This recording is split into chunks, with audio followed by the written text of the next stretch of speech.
Hey everyone, and welcome to another video. My name is Sarah, and you are watching Ethical Explorers. If you are new to the world of ethical hacking, cybersecurity, or just Linux in general, you have come to the exact right place. Today, we are going completely back to the basics. Before you can start running complex exploits, analyzing network traffic, or auditing system security, you absolutely need to be comfortable with the command line interface. The terminal is your best friend. It might look intimidating at first, just a blinking cursor on a black screen, but once you master a few basic commands, you will navigate through your system faster than you ever could with a graphical interface. In this video, I will walk you through 8 fundamental Linux commands that every aspiring ethical explorer must know. We're using Kali Linux for this demonstration, but these commands apply to virtually any Linux distribution. So, open up your terminal and let us dive right in. The very first command we're going to look at is cd, which stands for change directory. This is how you move around your file system. Think of it like double-clicking on folders in Windows, but using text. Right now, I am in my home directory. If I type cd space desktop and hit enter, my prompt changes. I am now inside the desktop folder. Let me show you what's here. There's a file called test.txt. Now, what if you want to go back? You do not need to type the full path. You can simply type cd space followed by 2 dots. Press enter, and boom, we are back in our main home directory. If we type ls, we can see the desktop folder we just left. It's that simple to navigate. Now, sometimes when you're jumping around between different folders, you might lose track of exactly where you are in the system. That's where our second command comes into play. It's called pwd, which stands for Print Working Directory. If I type pwd right now and press enter, the terminal outputs /home /kali /kali /kali /desktop. That's exactly where we are. Let's test it by moving somewhere else. I'll type cd space downloads. Now we're in the downloads folder. If I type pwd again and hit enter, the output changes to /home /kali /kali /downloads. It's a simple but incredibly useful command to instantly orient yourself when you are deep inside a file system. Since we know how to move around and find out where we are, we need to know how to see what's actually inside these folders. This brings us to our third command, which is ls. This simply stands for list. If you just type ls and hit enter, it shows you all the visible files and folders in your current directory. But sometimes you need a lot more detail. If you type ls space -la, you get a much more comprehensive list. The -l gives you a long format, showing file permissions, owners, and sizes, while the -a makes sure you can see all the hidden files that normally wouldn't show up. Moving on to our fourth command, we're going to step into a bit of networking, which is a crucial foundation for any ethical hacker. The command is ifconfig. When you type ifconfig and press enter, your terminal will populate with a block of networking information. This command displays the status of your currently active network interfaces. You'll see things like ETH0, which is usually your wired connection, or WLAN0 for your Wi-Fi. The most important piece of information you will look for here is your INET address, which is your local IP address on the network. Knowing your own IP address is the very first step before you start scanning other machines or setting up payload listeners. For our fifth command, we're going to look at how to read files directly in the terminal using the cat command, and we'll combine it with a powerful search tool called grep.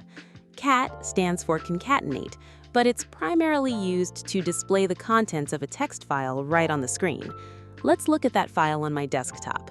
I'll type cat space /home /kali /desktop /test.txt.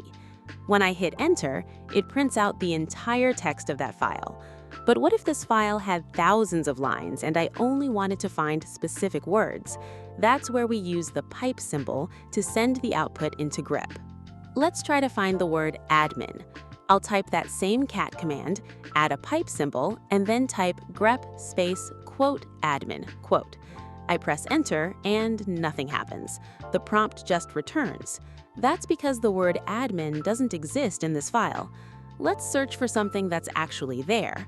I'll type cat space /home /Kali /desktop /test.txt. Pipe to grep space quote test1. This time, it prints the exact line containing test1. Now pay close attention to this next part.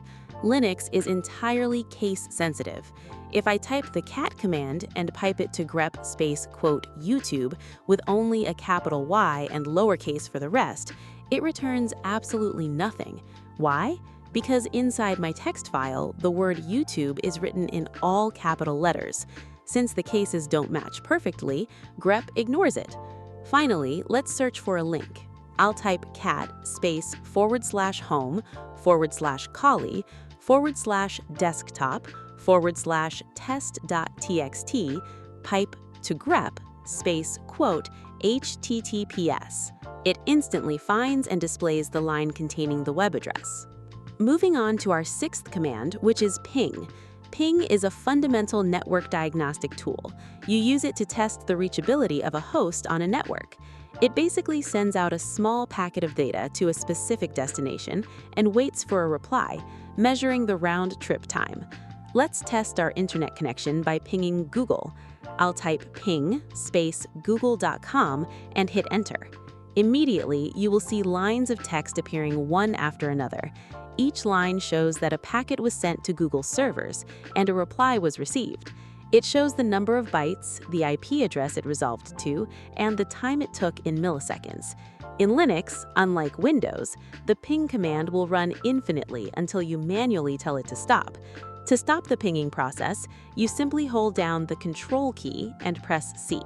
This is a quick way to verify if a target is online before you attempt any further testing.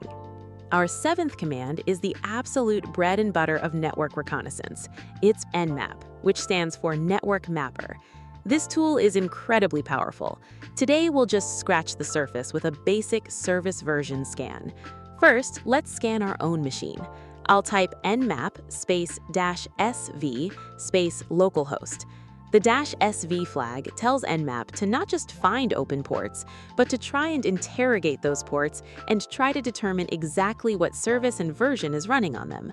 When I hit enter, Nmap goes to work. It might take a few seconds, but then it will output a list of any open ports and the specific software running on them. Now let's try it on a target machine on our network. I'll type nmap space -sv space 192.168.29.163. Nmap will send packets to that specific IP address, checking thousands of potential entry points. When the scan finishes, it reveals the digital footprint of the target. You can see exactly what doors are open and what programs are listening, which is the crucial first step in finding vulnerabilities.